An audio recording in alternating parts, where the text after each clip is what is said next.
माझ्या नावाची महाविकास आघाडीतर्फे मी आज प्रथमच बोलतोय, मी अजून त्या विषयावर बोललो नाही।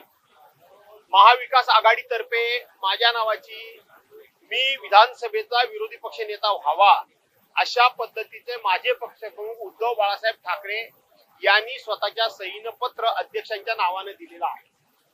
काल आम्ही तिन्ही आघाडीचे नेते काँग्रेस, राष्ट्रवादी काँग्रेस आणि शिवसेना हे माननीय उद्धव साहेबांना आपल्या अध्यक्ष महोदय राहुलजी नार्वेकरांना भेटलेलो आहोत। आम्ही माननीय मुख्यमंत्री महोदयांना भेटलेलो आहोत। त्यांना आम्ही विनंती केलेली आहे की आम्ही संख्येनं कमी आहोत, पण आपण सातत्यानं मुख्यमंत्री महोदय सांगताय की आम्ही संख्या कमी की जास्त याचा विचार करणार नाही, तर आम्ही विरोधकांचा सन्मान करू।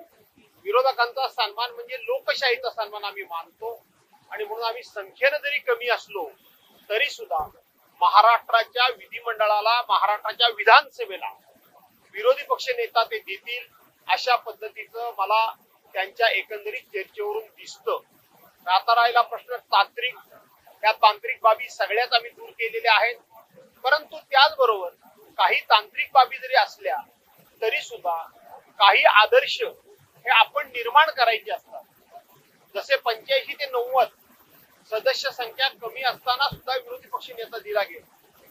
आपण जर नुकतंच बघितलं तर दिल्लीमध्ये अरविंद केजरीवालांच्या सरकारमध्ये 70 आमदारांपैकी 67 आमदार हे अरविंद केजरीवाल यांच्या आप पक्षाचे होते आणि केवळ 3 आमदार हे भारतीय जनता पार्टीचे होते। परंतु तिथं त्यांनी सदस्य संख्येचा विचार न करता तिथं देखील विरोधी पक्ष नेतेपद दिलेलं आहे।